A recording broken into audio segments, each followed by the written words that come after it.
Understanding 马马虎虎 and 马虎.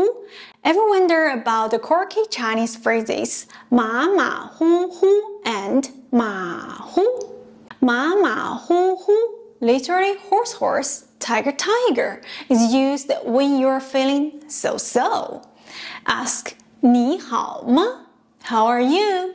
Reply 马马虎虎 to mean I'm neither great nor bad, just okay.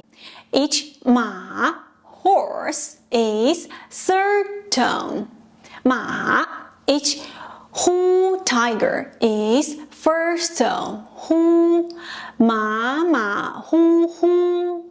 There is a fun story behind it. An artist, not very careful, painted something between a horse and a tiger.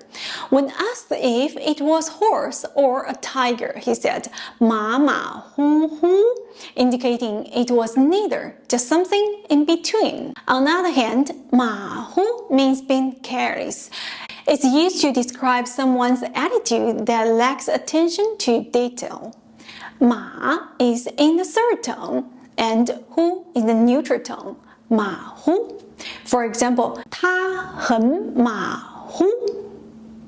他很马虎. He is very careless. So while 马马虎虎 is about feeling average, 马虎 describe a careless attitude.